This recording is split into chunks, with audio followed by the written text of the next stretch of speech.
Hey there, crypto family. Welcome back to another video where I'm bringing you that daily crypto news. Today's article, we're going to go over Elizabeth Warren's bill that draws outcry over broad terms but seems unlikely to pass. So, yeah, Elizabeth Warren proposed a bill which would cause stronger sanctions onto Russia and their crypto use, but it might not pick up headway. So, let's take a look at it. Here she is trying to go, I need this bill.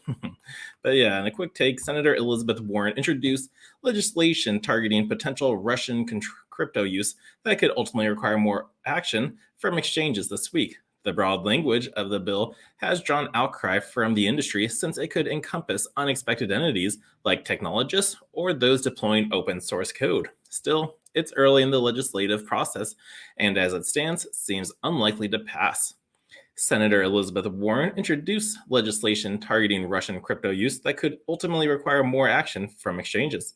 Some industry players say that although the implications of the bill's language are worrisome, it's early to sound the alarm. Warren introduced the Digital Asset Sanctions Compliance Enhancement Act during a Senate Banking Committee hearing on March 17th. It proposes to further empower the Treasury with authority to bar crypto service providers from transacting with all addresses associated with Russia and sanctions anyone found to have materially assisted or supported a sanctioned person. The broad language used these sections could see a number of unexpected service providers liable to be penalized if the administrations were to leverage these expanded powers.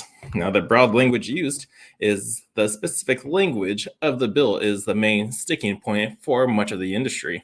The bill employs a broad definition of digital asset transaction facilitators, which defines as any person or group or persons that significantly and materially facilitates the purchase, sale, lending, borrowing, exchanging, custody, holding, validation, or creation of digital assets on the account of others, including any communication protocol, decentralized finance technology, smart contract, or other software, including open source computer code.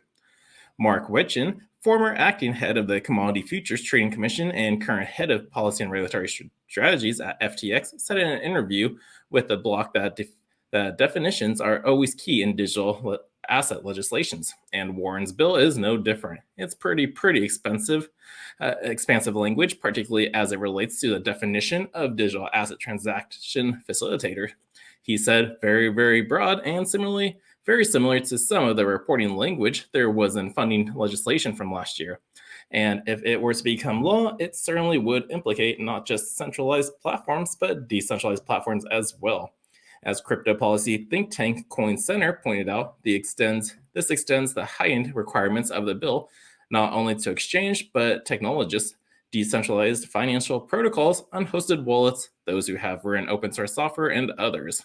The bill's language could easily be interpreted to encompass someone who has written software that is used by sanctioned people to transact, people who run nodes on peer-to-peer networks on which sanctioned people transact, and people who mine and otherwise validate blockchains on which sanctions people transact. The group wrote in a recent post, some of those who could potentially be caught in the crossfire of this language may not even know or be able to discern that their tools are being used for sanctions evasions, like those who publish open source code.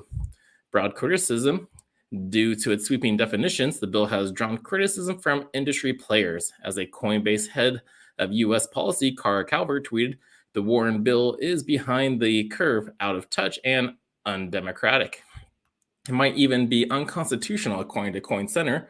Under some interpretations, the language could empower the president to forbid the publication of open source code, which the think tank says is unconstitutional as a violation of the First Amendment. In its post, it called the bill dangerously overreaching and opportunistic. It will do nothing to improve sanctions against the Russian war machine and may even increase the Russian government's ability to isolate and control those who's within their borders who do not support the war, wrote Coin Center. We strongly object to Congress seizing and on overblown concerns over sanctions to impose unreasonable and unconstitutional restrictions on the cryptocurrency ecosystem.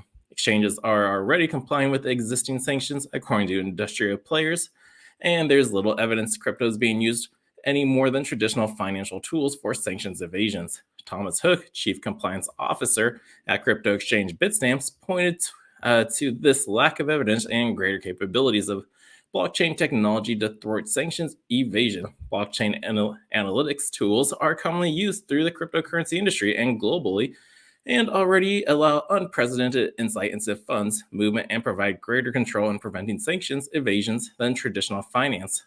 Hook told the block if stronger sanctions are what Congress is looking for, they should work within the existing processes to impose those, and we, along the rest of the crypto industry, we enact control to enforce those sanctions. And now a lack of broad support. Though, though industry players have serious concerns, it's early in the legislative process. It's not clear just how likely these bills are going to become law, but we're certainly going to be monitoring them and following the process as it unfolds, said Wiesn.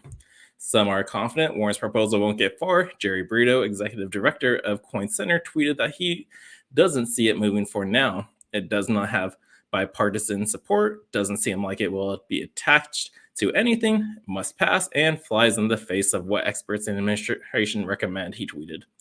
Jake Chervinsky, head of the policy of Blockchain Associated, echoed Brito's thoughts. The two sought to put industry concerns in perspective in a recent Twitter thread conversation when grassroots organizer Dennis Porter called on crypto advocates to call their Congress members to oppose the bill. Brito said that because the bill was unlikely to move forward, it's not the moment to exhaust community resources. It's not a time to call Congress. This is not a moment to pull the red alert lever. The bill, as it stands, is so obviously lacks support that will likely not move forward. Let's not cry wolf, he said in a tweet. The bill features a co-sponsorship from 10 other Democratic senators, and Republican Brad Sherman has also said he's planning to introduce a companion bill in his House. So yeah, not that many people are into this bill. So it's a very over explanation or exertion what it was. Sorry, people. We could have just really ended it right here because it's not going to pass. She put like I said, she just put a bill in to try to cause more further sanctions on Russia, but everyone's already compliant as it is. So this bill is not going to go much far. But yeah, that was a long article. If you guys stuck it through, please hit that thumbs up button, subscribe to the channel so you don't miss a beat. Until next time, the Crypto Sherpa is out.